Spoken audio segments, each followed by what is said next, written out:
আমরা যে রাস্তার পাশে দাঁড়িয়ে আছি এই রাস্তাটি মূলত একটা গুরুত্বপূর্ণ রাস্তা। এই রাস্তাটার পাশে রয়েছে বৃহত্তর যমুনা সার কারখানা। এখানে সবসময় 400 থেকে 500 গাড়ি সবসময় ট্রাক রিজার্ভ থাকে এবং আশেপাশে যে অনেকগুলো শিক্ষা প্রতিষ্ঠান রয়েছে। আর এইখানে যে অবস্থা বর্তমানে, যদি এই সার কারখানাটা যদি প্রোডাকশনে যায় তাহলে এই রাস্তায় সারের গাড়ি পার হওয়া অত্যন্ত কঠিন হয়ে দাঁড়াবে। আর আউট ডিস্ট্রিক্টের গাড়ি তো অন্য কথা, কিন্তু সে হিসাবে এই জায়গায় দুই দিক থেকে রাস্তা অলরেডি 60 মিটার করাতে মাঝখানে 400 মিটার রাস্তা এইভাবে যদি এটা রাখা হয় তাহলে তো এটা একটা মরণ ফাঁদ হয়ে দাঁড়াবে। এটি একটি গুরুত্বপূর্ণ রাস্তা।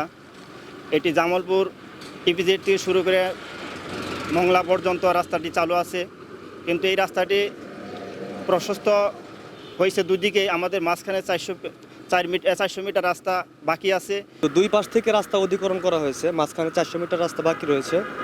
তো এই 400 মিটার রাস্তার কারণে বাকি রাখার কারণে নানাবিধ সমস্যার সম্মুখীন হতে যাচ্ছি আমরা। তো দীর্ঘক্ষণ যানজট লেগে থাকে। কিন্তু বর্তমানে মাঝখানে 400 মিটার রাস্তা, যেটা গেট থেকে শুরু করে স্কেল পর্যন্ত, যেটা চরপাড়া, এটা স্কেল বসানো হয়েছে, এখানে মাঝখানে 400 মিটার রাস্তা এখন পর্যন্ত কোনো প্রশস্তকরণ হয় নাই। অপ্রশস্ত কারণে এটা বিশাল যানজটের কারণ হয়ে দাঁড়িয়েছে।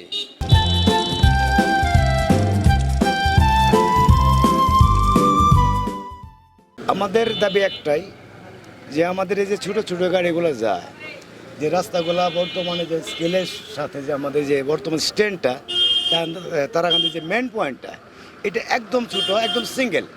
পাশাপাশি আমাদের এখানে তারাকান্দি থেকে 400 থেকে 550 ট্রাক দৈনিক যাতায়াত করে।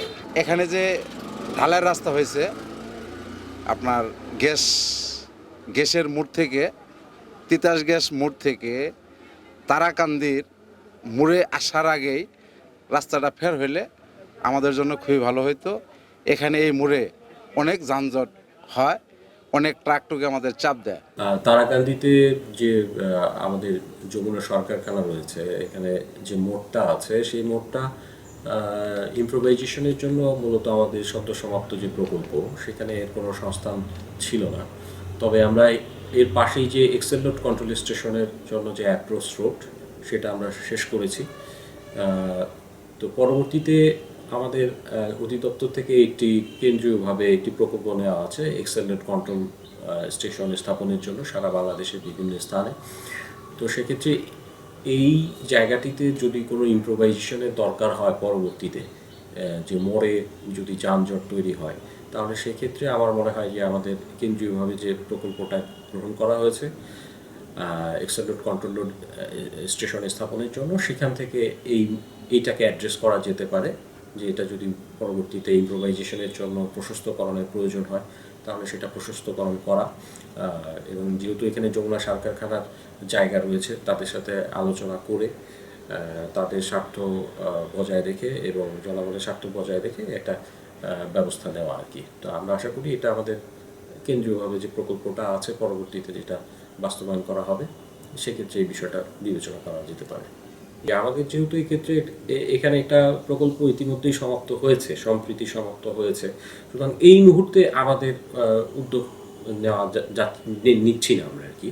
কিন্তু আমরা যদি চিন্তা করি যে কেন্দ্রীয়ভাবে একটা প্রকল্প আমাদের যেহেতু অলরেডি আছে, আমরা তাদেরকে কিন্তু বিষয়টা অবহিতও করেছি এবং তারা বিষয়টা জানে।